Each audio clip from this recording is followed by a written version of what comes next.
بسم اللہ والحمد للہ والصلاة والسلام علی رسول اللہ اما بعد۔ جناب مولانا نعمت اللہ صاحب عسکری ندوی صاحب صدر جلسہ اور دیگر علماء کرام اور یہاں کے سرپرستان،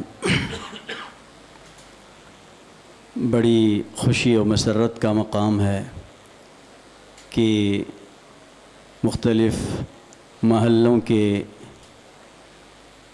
مکاتب کے درمیان قرآنی کوئز مسابقہ اور مقابلہ یہاں ہوا۔ ایک عجیب اور ایک انوکھا اور نرالا مسابقہ تھا، بچوں کو قرآن مجید سے جوڑنے اور قرآن مجید کے ساتھ رابطہ استوار کرنے کا ایک نیا انداز اور ایک نرالا طریقہ دیکھا گیا۔ اس مسابقے سے ہمارے نونہالوں کے درمیان قرآن سے رشتہ مضبوط ہوگا اور قرآنی معلومات اور قرآنی جو پیغامات ہیں ان سے بھی ان کا تعلق مضبوط سے مضبوط تر ہوگا۔ بڑے ہی قابل مبارکباد ہیں اس مسابقے کے منعقد کرنے والے حضرات، RFF جو رحمت آباد فرینڈز فوم بھٹکل کے نوجوان ہیں، بڑے ہی قابل مبارکباد ہیں۔ اصل پیغام اور اصل بات آپ حضرات کے سامنے مولانا عبدالنور صاحب نے رکھ دیا ہے۔ بس قرآن مجید کی مناسبت سے ہم لوگ یہاں جمع ہیں۔ قرآن کی برکتوں سے، رحمتوں سے اللہ تعالی ہمیں ضرور نوازے گا، اور اتنے وقت کے لیے ہم نے ان بچوں کو مشغول رکھا قرآن مجید کے ساتھ۔ یہ قرآن سمجھنے کے وسائل اور ذرائع ہیں۔ قرآن کا سمجھنا، قرآن کی آیتوں کے مفاہیم اور مطالب کو معلوم کرنا ہر مسلمان کا فرض ہے۔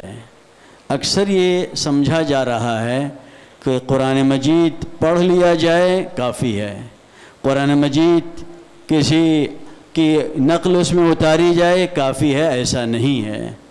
مسلمانوں کی رسوائی اور ذلت اور ان کی شکست و ہزیمت کا بنیادی اور حقیقی سبب یہی ہے کہ انہوں نے قرآن مجید کو چھوڑ دیا ہے۔ اب یہ مکاتب کے ذریعے سے ایک روح پھونکی جا رہی ہے ہمارے بچوں کے اندر کہ ان کے اندر قرآن مجید کو سمجھنے کا، قرآن مجید سے قریب ہونے کا جذبہ پیدا ہو۔ اس وقت ہم 2 سال سے فلسطین کی سرزمین میں جن نوجوانوں کی قربانیاں اور ان کی جابازیاں ہم دیکھ رہے ہیں، سمجھ لیجئے قرآن مجید کا ثمرہ ہے، قرآن مجید سے جڑنے کا نتیجہ ہے۔ وہ کالجوں میں اور یونیورسٹیوں میں تعلیم پانے والے نوجوان نہیں ہیں، بلکہ قرآن مجید کے حلقوں میں اپنے دن رات گزارنے والے وہ نوجوان ہیں جنہوں نے اپنی زندگی کو قرآن مجید کے لیے وقف کیا۔ آج انہوں نے اپنی جانوں کا نذرانہ اللہ کی راہ میں پیش کیا۔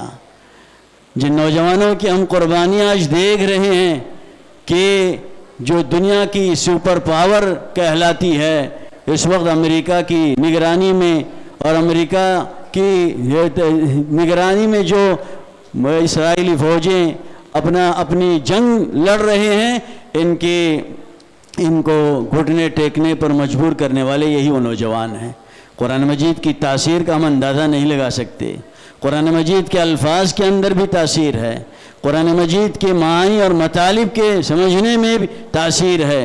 قرآن مجید کا ایک ایک لفظ مؤثر ہے۔ اللہ نزل احسن الحدیث، سب سے بہترین کتاب ہے یہ۔ تو یہ وسائل اور یہ ذرائع جو اپنائے جا رہے ہیں، ان نونہالوں کے دلوں میں قرآن مجید کے سمجھنے کا جذبہ امڑ آئے اور قرآن مجید کو اپنے سینوں سے لگانے کا جذبہ پیدا ہو، یہ کوششیں انشاءاللہ اس میں اللہ کی طرف سے ہمارے لیے رحمتوں کا اور ہمارے لیے برکتوں کا فیصلہ ہوگا، اور ان جلسوں کا اور ان پروگرامز کا جو انتظام کرنے والے ہیں ان کے لیے بھی دنیا اور آخرت کی کامیابی اور ان کی سرفرازی کا انشاءاللہ بہت بڑا ذریعہ ہوگا۔